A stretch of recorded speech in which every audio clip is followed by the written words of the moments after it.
Welcome to the Jimbo No Show, the first one of the year of 2016. Today is January the 6th.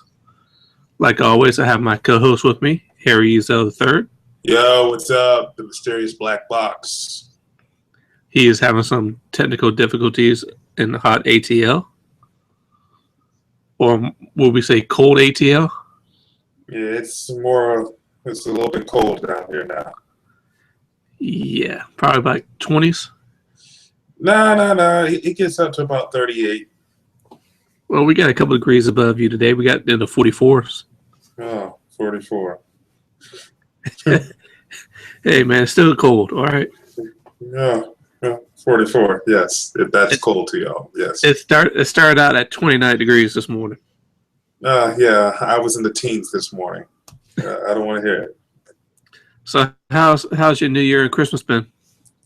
Christmas was good. It was a little hot. Didn't like that. It was in South Carolina. It's a little too hot for me, kind of like the not being short sleeves and shorts and when it's Christmas time. But, what more can you say when you visit South Carolina for Christmas? But New Year's was great. Just sat back, watched some football, had some drinks with some friends. All right. Your camera came back up. Oh, okay. I'm here now. You can see me? I can see you now. Oh, okay, cool. That means they can see me too? Yep. Make sure okay, let's go. So, which game you want to start off first? Michigan State and Alabama or Clemson and Oklahoma? Let's start with the more interesting one, the Clemson and Oklahoma game, because that one had it. Well, I don't want to say that the Alabama-Michigan State one wasn't interesting, but the Clemson-Oklahoma game had a little bit more firepower going to it because the big question was, how was Clemson's offensive line going to handle that dynamic defense that Oklahoma was going to throw at them the entire game. And it looks like Clemson came there with a great game plan. And I believe I said it to you at the beginning of the season, is that Clemson has some weapons on the end of the field that I don't think anybody can run with throughout the whole entire season. So basically what they did was spread them out, made them think about that whole passing threat of Deshaun Watson, but Deshaun Watson legs basically won that game for Clemson. Time and time again, he came through for y'all, converting third downs, critical third downs, that is, and just taking time off the clock. He did. I would 100% totally agree with you on that. When it comes down to it, he came and did his thing. Yeah, he was definitely. What surprised me too, how we stopped the running game of Oklahoma. They usually gain about 300 to 400 yards in rushing every game, but they only got 67 yards against our defense. Yeah, about the rushing attack of Oklahoma. Look, their rushing attack is usually it's their quarterback improvising, and when he got knocked out, I pretty much was like, yeah, that's a wrap right there for Oklahoma. So you're talking about that guy Piron as a joke? Yeah, their running back. Come on, yeah. I mean, let's talk about what running backs. When you talk about in this college football season, what running backs come to mind? What they were talking about? Hold on, I can't think of none of them. It's Henry in Alabama. I'm talking about Oklahoma's team, though. Oh, thank you. You can't name Oklahoma's team running back. Except for Piron, but he kind of got stopped out. Yeah, I mean, this year, running backs that were in the forefront were the dude Ed McCaffrey out there in Stanford, Derrick Henry in Alabama, and Fournette in LSU. Those were the only running backs that were on the radar. And let me go back and say now, because we talked about it 2 shows ago, the Heisman – actually, no, 1 show ago, we talked about the Heisman Trophy winner and whatnot. Let's be honest. I went back and I read Ed McCaffrey's stat sheet. I didn't know that this dude had almost 10,000 yards of all-purpose yards in a single season. Like, come on. That dude should have easily had the Heisman Trophy. Yeah. Easily. So, yeah, I mean, next year, if he even produces half of what he did, then, yeah, get this guy a bronze statue outside of Stanford because he needs to be he needs to be Heisman. Because he broke Barry Sanders' all-purpose yards. Yeah. Yeah, he needs to be the. It needs to be the what's his name? McCaffrey. It needs to be the McCaffrey Trophy. After that, Because I know you didn't watch the bowl game. I watched part of the Stanford bowl game. This dude is fast. This dude scored from the second play and went 75 yards untouched. I saw the highlights of that game, and I did see that one, and I saw that punt return that he had. I was like, yo, can somebody get a hand, fingertip on this guy? That's all I'm asking for. Just two-hand touch him. I mean, they know not to kick the ball to the man. They know not to kick the ball to the man. What they do? Kick it right to him. Yeah. And he burnt you 2 times. Yeah, he's pretty. It's going to be very interesting next year because I thought my man at LSU for Fournette, I thought he had a good shot at winning the Heisman, and then he just went. He ran out of gas for the last 4 games of the season, but he was getting 200 and 300 yards a game, and then all of a sudden he just ran out. But let's do McCaffrey and Stanford. He's pretty much going to run through the Pac-12 again, and then Fournette, he's got that SEC defense. If he can put up at least 100 yards a game in SEC defense, then it'll be good. It'll be a good. He have a chance. Good battle. Good battle. Good battle. Yeah, he have a good chance if he puts up 100 yards a game. Yeah. All right, let's talk about the shutout game, Michigan State and Alabama. Man, so a lot of people will go ahead and say that game wasn't good because it wound up being, I think, 38-0.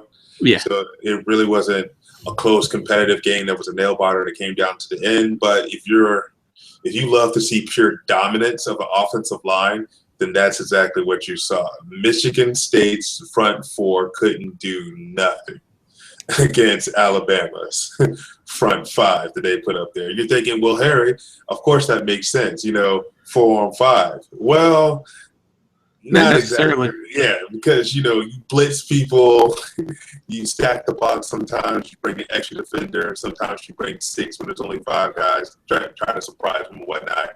It didn't matter what Michigan State threw at Alabama. Those guys up front were all on the same page. They almost looked like an NFL offensive line the way they were picking up stuff left and right.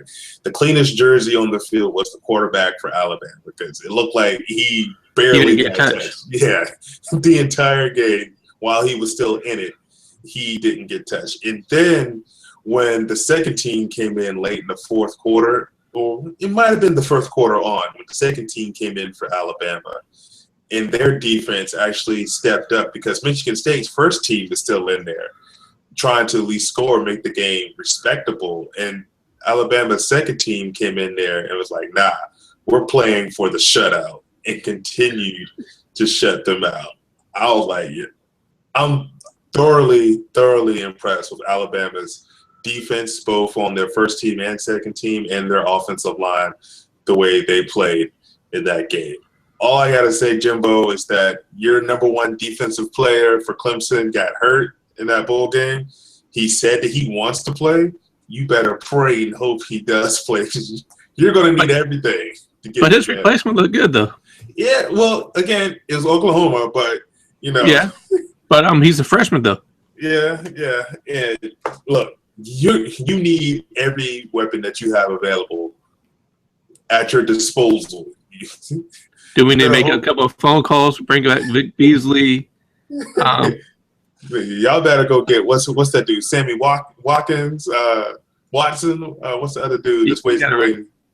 Luke Hopkins. Yeah, y'all need that dude. Who's the running back that used to play for Buffalo? That's at New Orleans now. CJ. Yeah, CJ Spiller. You need him. Martavius Bryant. You need him. Hell, y'all need Charlie Whitehurst to come back. Hold on. Damn, I can't reach to the screen. I would slap the taste out of him. He's on injured reserve. You need every available weapon right now. Yeah, all I've got to say is that throughout the history of the 12 games we've seen with Alabama, teams have given them trouble, have been teams with a mobile quarterback that's a dual threat who can throw and pass the ball, and that's exactly what Deshaun Watson is.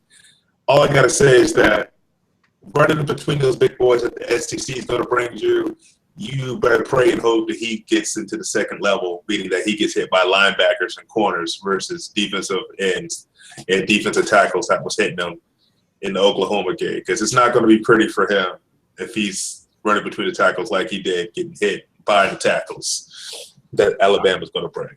Yeah, that's true. I mean, two different teams, bigger boys. Yeah, just pray and hope that they keep him on the edges, running around. They don't try to run him up the middle like they were doing against Oklahoma. It's going to be fun to watch, though, because, like I said, y'all got some burners on the ends. You know, if they can catch the ball 75% of the time, you throw it down the field 3 times, he's bound to catch it at least once. Yeah. Mathematically. So there's going to be some big plays that happen in that game. I think that game is going to be decided on the turnover battle. Whoever can win that, because I see it coming down to a dogfight going back and forth. Clemson scores, Bama scores, Clemson scores, back and forth. Whoever lucks up and gets a turnover in the game and actually scores off of that is going to be the champion this year. All right, don't give you a pick yet. We're going to say that to the end of the show almost. All right. But I'm going to have to talk about your boy Mays' team for a couple minutes. Florida State? I like that one. Yeah. How in the world are you going to let Houston come into Atlanta? Hold on. Was that game in Atlanta? Yeah, it was, yeah. Coming into Atlanta and murder you. Well, here's the thing. In my opinion, this is only my opinion, Everett Golston, the transfer from Notre Dame who came to Florida State, he was supposed to be a Heisman Trophy candidate this year, didn't even travel with the team. For personal reasons, he didn't want to play it. And coming from him, they didn't play him against Clemson. They didn't start him the last 2 games of the season. It looked like he just basically just hung up his shoelaces and shoulder pads for Florida State. He was like, screw it.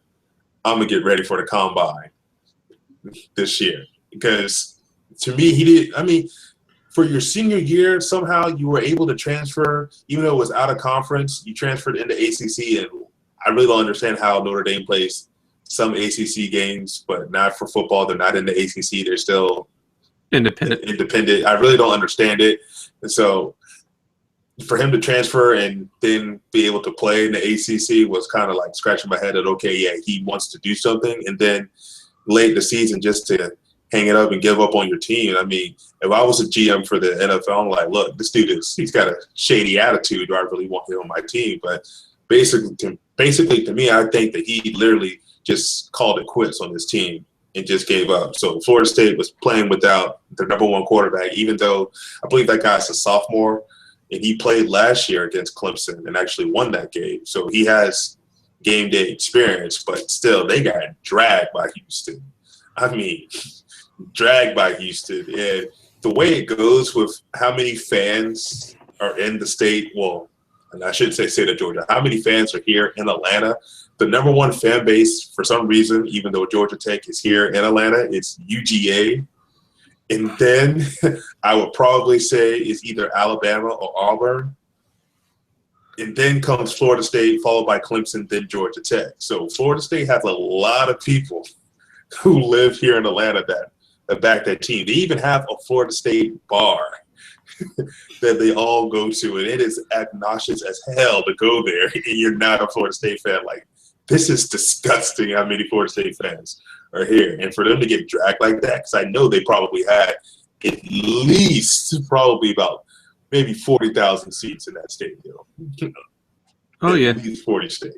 Because you got to think this is probably the closest venue that they could have played it. They could have played in the Citrus Bowl, and that would have been closer to Tallahassee.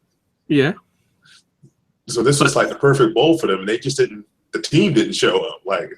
But still, you lose to a MEAC team. They're in the MEAC. I don't know what league they in. I just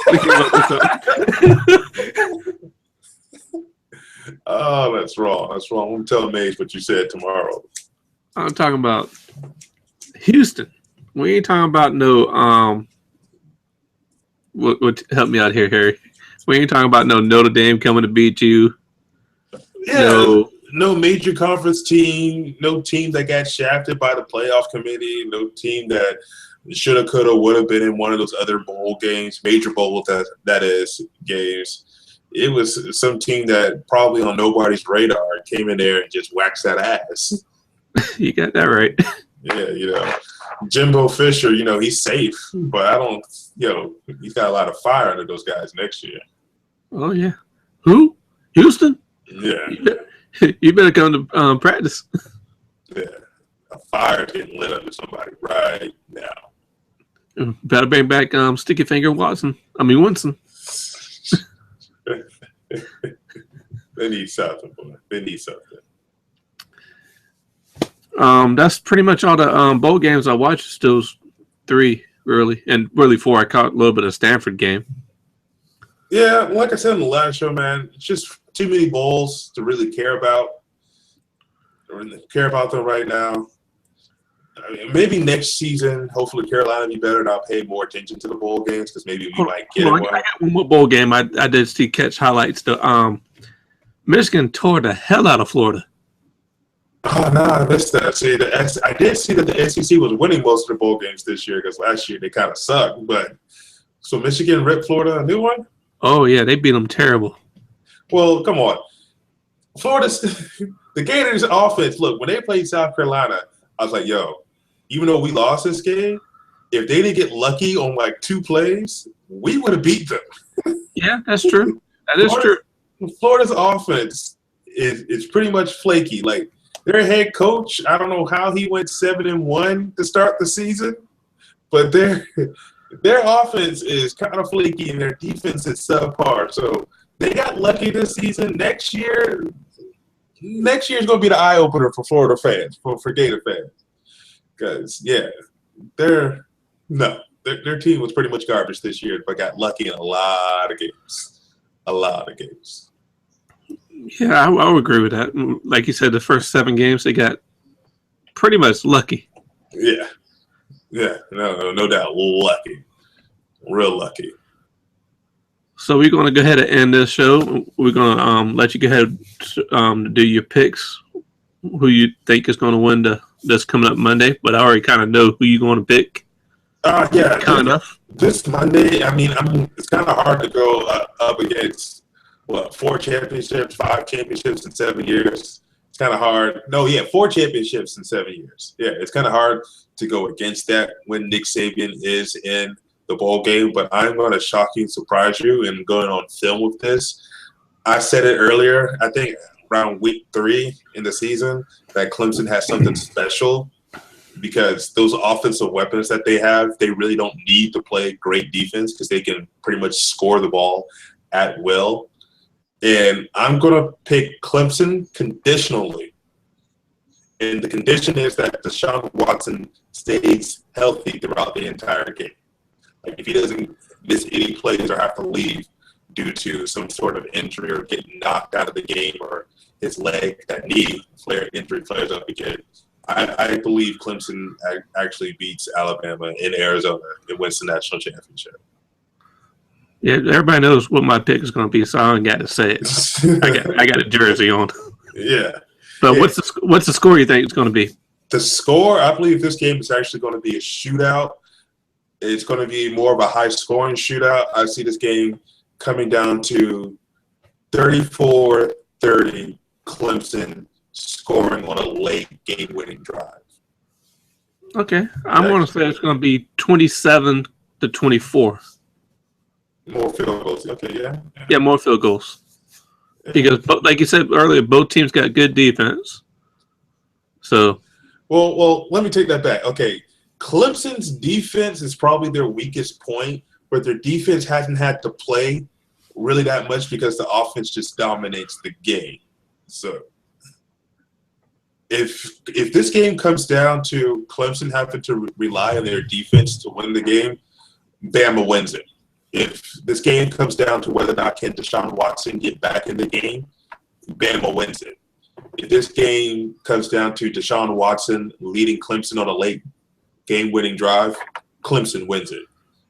So, even though I just gave you scenarios, like out of my 3 scenarios, I gave you 2 of them for Bama wins, I still pick Clemson because I do believe that Deshaun Watson will make it throughout the game and Clemson wins this.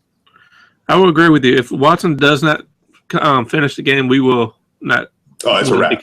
because I don't know too much about the Bryant or Kelly, whatever his name is, the second string. Mm-hmm. I mean, I have seen him a couple of times, but I haven't seen him that much, so I wouldn't guarantee if he goes in there. But he is still a mobile quarterback, though. But like I said, we don't know too much about him. But knock on some wood real quick. Watson stays healthy. But so after Monday, we're going to do a special one on the 13th about the championship game. Then I guess we go starting our basketball season. Yeah, for some reason I'm excited about college basketball because I don't know what universe we're currently living on because South Carolina is undefeated. I'm not even going to lie to you. I found that out yesterday. I'm like, South Carolina 22 in the nation? What's their record? What, like 14-0? What the hell? Are they the Gamecocks? The men's basketball team, right? Are we sure the universe spinning the right way? We ain't going backwards? Yeah, I'm like, let me find out. Like, yeah, I started paying attention to South Carolina basketball because, like, there's actually a friend brought it up to me. Was like, "Hey, did you know South Carolina's ranked 22?" I'm like, "What, baseball? They got those out already?" They're like, "No, basketball." I'm like, "Are you sure?" Like, I'm calling up Coach K, and I'm telling him you cheated on him. Yeah, I am keeping up with Duke basketball. Yeah, they're doing pretty good. They won tonight. Yeah, I am keeping up with Duke basketball. Yeah, but I was like, no, honestly, I'm gonna put it to you like this, Jimbo. When I was on campus, I was on campus for the 2 NIT championships. Then after that, they were literally stand outside of stadiums and hand out tickets as you showed up. You didn't have to go get your ticket in advance or anything or camp out for your ticket like you did the previous season because they just flat out sucked. They came out in the Gamecock Observer. It was like, men's basketball game tonight. Come down. Just bring your student ID. You didn't even need a ticket. They just wanted you to show up. So I'm pretty sure now the buzz is back on campus. And, when your team is doing well, it just helps the university out. So, I make fun of them, but, big shout out to them. We finally got the right coach down in there slapping some kids around. He's not Bobby Knight bad, but Frank Martin, he gets after you. Yeah, he gets after players on the court. So, you better play right. So it's going to be exciting. It's going to be exciting to watch them because I've actually kept up with rivals. We actually signed a 4-star quarterback recruit, but okay. When I look at Clemson, I'm like, y'all got this 5-star running back coming in there, or it's a wide receiver. I think it's a wide receiver. Wide receiver got a 5-star defensive back coming in. Yeah, so, I always look at that little competition. But when I look at your recruits, y'all are pulling mostly from Alabama and Georgia and Florida. So I'm just thinking, okay, all that South Carolina talent, come on down. But, sometimes that South Carolina talent always leaves South Carolina, though, too. Yeah, I mean, AJ Green. But with all the fun and picks, we all pick on both of our basketball team. Yeah, Clemson basketball team. Have y'all won in North Carolina yet? Shut up. That'd be 0-68 or 0-69, something like that this year. No, we have not won in North Carolina yet. Longest losing streak in the nation. Yeah, man. But all right, let's end the show right now. I'll let you go ahead first. All right, everybody.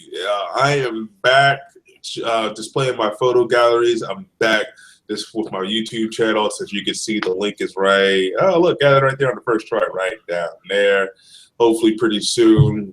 I'm actually talking to a guy that is a web designer, and we're going to get some photo galleries going up pretty soon on an independent website, depending on how much it's going to cost me to get a web domain. So, yeah, it's going to be, yeah. You talk that off air. Yeah, off air, yeah, it's expensive. But, yeah, you type in the Mind the Cube on any social media site, you're going to find this handsome mug here.